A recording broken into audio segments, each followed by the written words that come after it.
enthusiastic kids is harder than it's ever been. Because every kid watches TV and they watch the NBA or they watch Major League Baseball or they watch the NFL, whatever sport they watch, WNBA, it doesn't matter. And what they see is people just being really cool. So they think that's how they're going to act.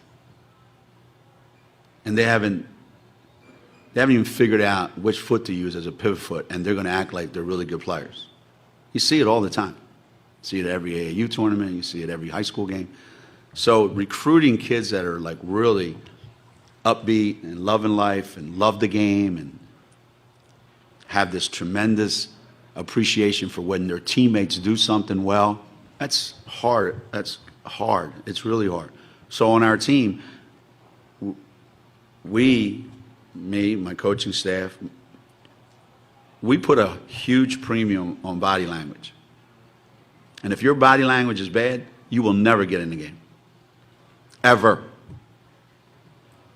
I don't care how good you are. If somebody says, well, you just benched Stewie for, 35 minutes in the Memphis game a couple years ago. Yeah, I did. Oh, but I was to motivate her for the South Carolina game the following Monday. No, it wasn't. Stewie was acting like a 12-year-old. So I put her on the bench and said, sit there. It doesn't matter on our team. Now, the other coaches might say, well, you can do that because you got 3 other, All-Americans. I get that. I understand that. But I'd rather lose than watch kids play the way some kids play. I'd rather lose. And they're allowed to get away with just whatever. And they're always thinking about themselves. Me, me, me, me, me. I didn't score, so why should I be happy? I'm not getting enough minutes. Why should I be happy? That's the world that we live in today, unfortunately. And kids check the scoreboard sometimes because they're going to get yelled at by their parents if they don't score enough points.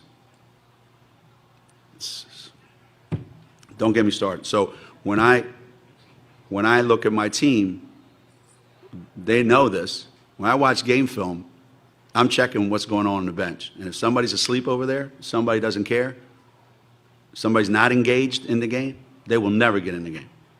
Ever. And they know that. They know I'm not kidding. I'm watching this clip. He said, your kid will never get in the game. Ever.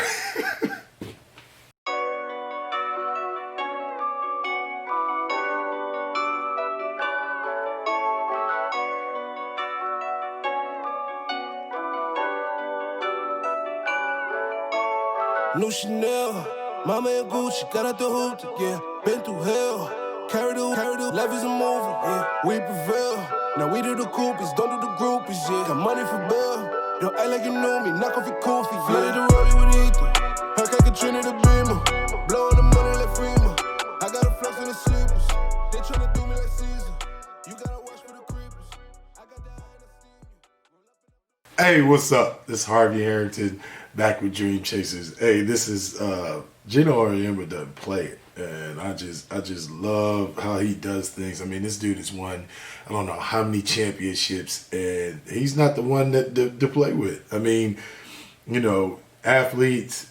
I mean, this is an era that we're in right now that players are finding more and more things to pout about. I didn't get the ball. I'm not scoring. I'm not getting the playing time. I should be playing over somebody. I mean, it's always something to pout about. And one of the things that we teach our kids, well, when we train our kids, we teach our kids that no matter what, don't show negative emotion. So kids can always find something to complain about. I was talking to a friend the other day, and his boy really doesn't pout, or he doesn't. I don't see it. I don't see a lot of pouting and negative emotion and stuff like that. But this particular game, shots wasn't falling, and body language just was off. And my friend got on him, and I was like, "You got to do that." I mean, kids got to understand, or athletes have to understand that your body language can turn everything off. Period. If you high school, middle school, maybe you get away with that. But you start talking about going to colleges and playing for some of the best out there. Your body language is king. Period. You got to fix that. You got to think about like dealing with high school and college. Everything goes in cycles. You're a freshman. If you're a freshman in high school right now, chances are you got to fight to get to a spot. Period. And soon as there's some type of breakdown, we see your attitude's bad, body language, they're gonna push you right to the back. You got to find a way to show coaches what you're worth.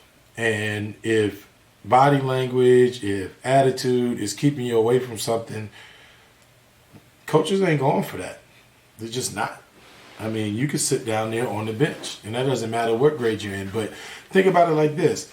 Think about you as an athlete being blessed to be the star player on whatever team you're at, okay, whatever high school. That doesn't mean nothing when you go to college next year. You're going to be a freshman and you're going to start all over again. All the best players are going to be on that team. Especially go to a big school. Go to IU and play basketball.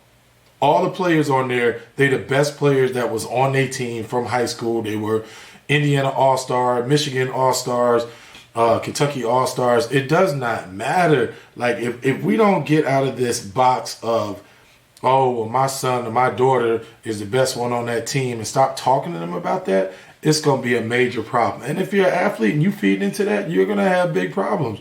Like, you're going to be the kid that's going to transfer and jump from school to school. So you better fix it now. I hate oh, everybody's so cool now. You got to walk around, you cool, and you look good. I mean, NBA, WNBA, these professionals that you're watching, they get paid millions and millions of dollars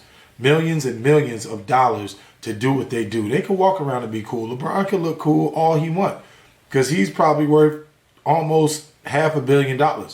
You be as cool as you want, but while you're young, you gotta pay homage, and you gotta continue to work. I mean, everybody's smelling themselves. Oh, I'm the best out here. I'm this, that, and the other. And then, like I said, you get a parent that's telling you that. Now you really got some problems. We got to get kids back to loving the game of basketball. I mean, there's too much crap in between. And you as an athlete, if you're listening to this, we got to get back to loving the game, playing it the right way, helping your teammates, doing the right stuff. You know what I mean? Going through and, being the backbone of a team. It's not like that no more. It's all about me.